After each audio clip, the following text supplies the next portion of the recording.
Morning students, आज हम शुरुआत कर रहे हैं क्लास 10th का chapter 1 chemical reaction and equation.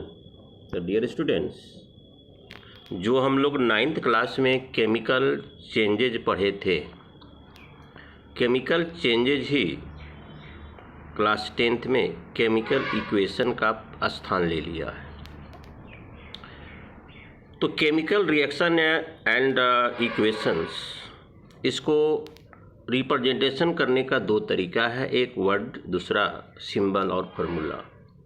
तो dear students, chemical equation are represented when only their name, after that equation is called what equation?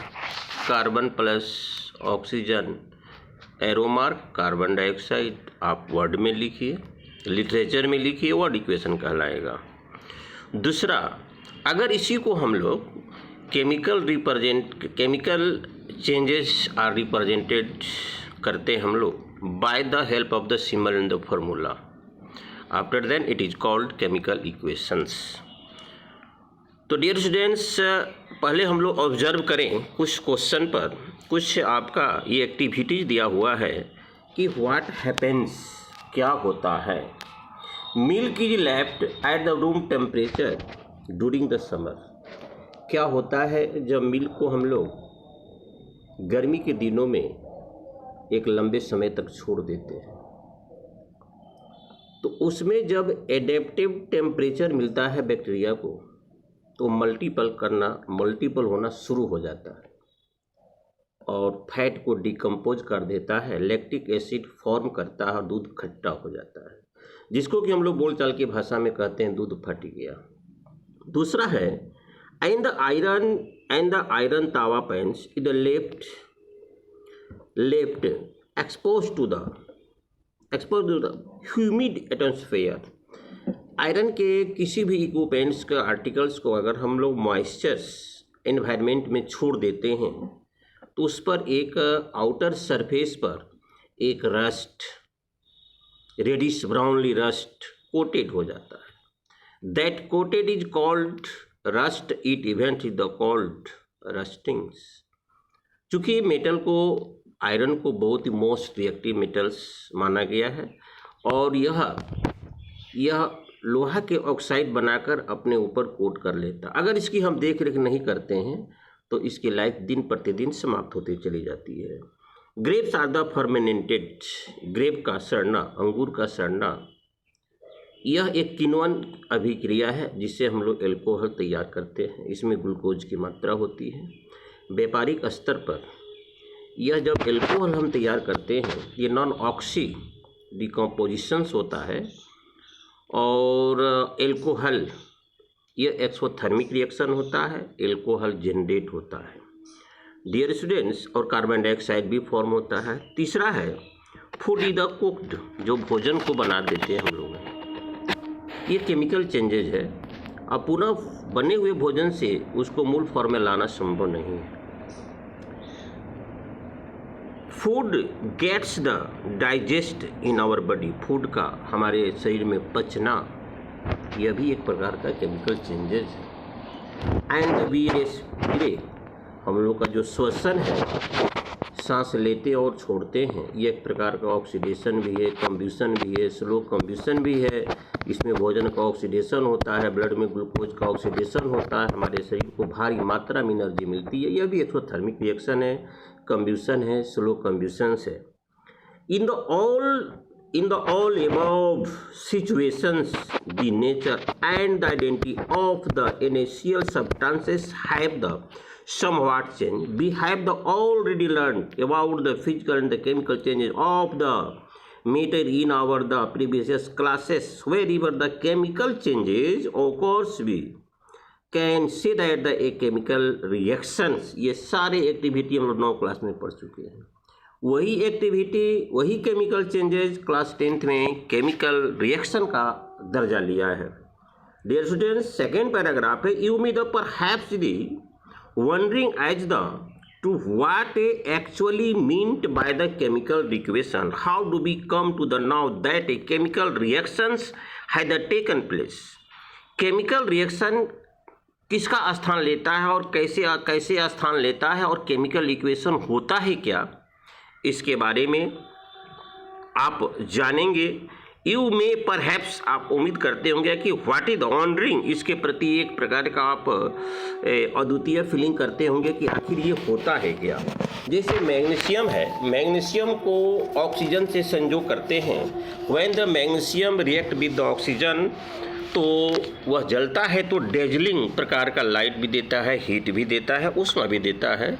तो magnesium, when the magnesium is the react with the oxygen, that event is the called oxidations.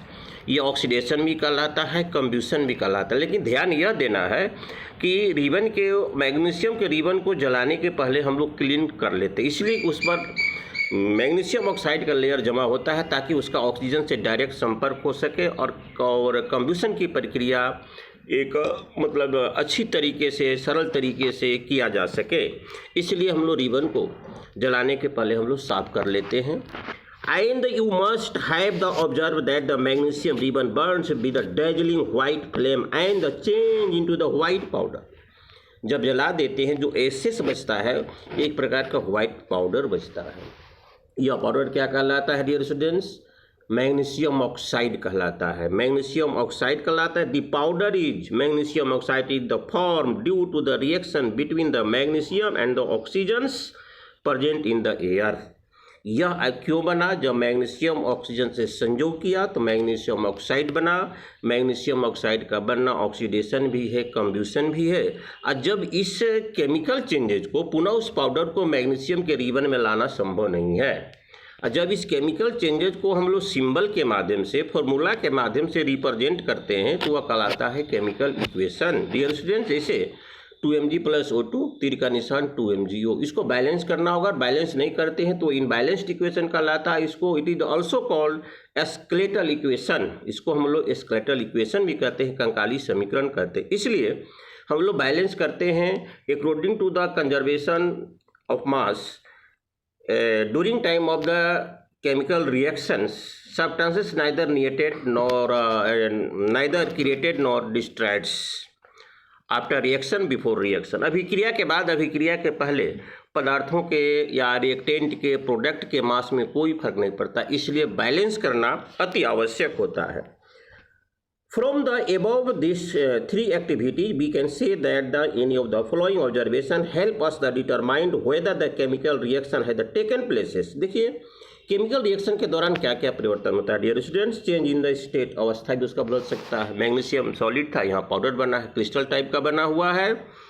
आपका change in the colour, colour भी change हो सकता है। जैसे मान लेते हैं कोई भी सब्सटेंस को हम जलाते हैं तो जब वो अपने केमिकल चेंजेस को खो देता है और नए फॉर्म में आता है तो उसका कलर भी चेंज हो सकता है।